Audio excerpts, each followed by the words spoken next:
Okay, so how do we ski? Usually, when you ski, put your foot inside of the boot and then you tighten the straps around your leg and around your foot. But in Raffi's and mine case, we have to do things a little bit differently. And I'll get into that in a little bit more. For me, since my leg is wider and thicker at the bottom, right, it took up a lot more empty space inside of the boot, which meant that the straps tightened the full way around. As the space in between the blade and the base was wider, which meant that when I tightened the straps, there would be a larger gap in between them, which I would have to fill with styrofoam. Otherwise, the boot would come off when I was skiing, or even worse, it could have fallen off when on the chairlift. Now, since Raffi's legs are not identical, it means that adjustments for not only safety but also comfort is necessary. A few weeks ago, Raffi went to an adaptive ski camp that worked with him on getting comfortable to skiing more independently and without the hassle of constant adjustments to his ski boots.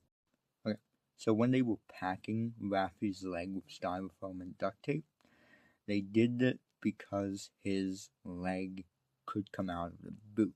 Raffi's bottom part is extremely wide. Being able to push that part through a regular opening of a socket would be too hard and would cause too much pain. So instead, the prosthetist designed a Velcro attachment that would attach right on to the side and would stay in place. The problem with this is that when the boot dangles from the chairlift, there's always a chance that his leg could slip out, which is one of the reasons they packed it with so much styrofoam, to grip onto his leg. The other main thing is comfortability. With Raffi, the way his leg is set up with the Velcro and his leg partially exposed, Raffi could not have the boot tighten around the socket because it would apply too much pressure and cause significant pain after a day of skiing. That's why his socket is more on top of the boot rather than in. However, it still keeps him safe, but also causes less pain and keeps him on the slopes for longer.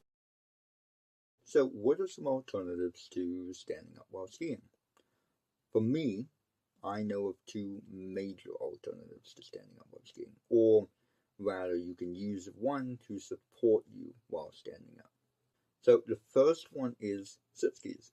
Sit skis are incredible. They give you the ability, if you are paralyzed or if you have no mobility in your legs, then you can use sit skis.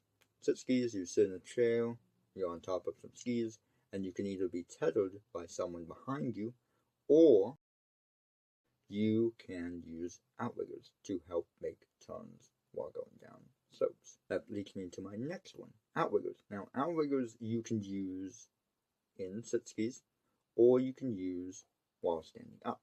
For outriggers standing up, they work for your arms to turn, but if you're missing a leg, you can use outriggers to work as balance, so you're not relying on that one leg, but also they function as regular skis for your feet, but instead of your feet, they're for your hands. Of course, there's several variations to both sit skis and outriggers, and of course, there's other adaptive devices out there, but in my experience, I've seen these two used the most. One last thing, these alternatives give people the ability to ski. So our biggest challenge with skiing as a person with no feet is controlling the ski that your missing limbs on. When an average skier skis, they are using their ankle and their foot to move their ski quickly, whereas with someone like me and Raffi, who don't have the ankle rotation in the foot, we aren't able to shift as quickly as we'd like to. This is because when we move our foot, we have to make exaggerated movements to move our foot even a little bit, and then our ski slightly. And so we aren't able to kick our ski back when we want to make a turn as smoothly as people with their feet, because their feet have a better range of motion than just our leg and partial ankle. But this can be eliminated by replacing the foot with a ski foot, a foot that would click into the ski without the need of a ski boot. This would do one of two things. One, allow for better control, both faster and more efficient. And two, eliminate the foam foot and the ski boot, which in return means that whenever I move my leg, that movement would directly affect the ski, instead of losing that energy in the ski boot.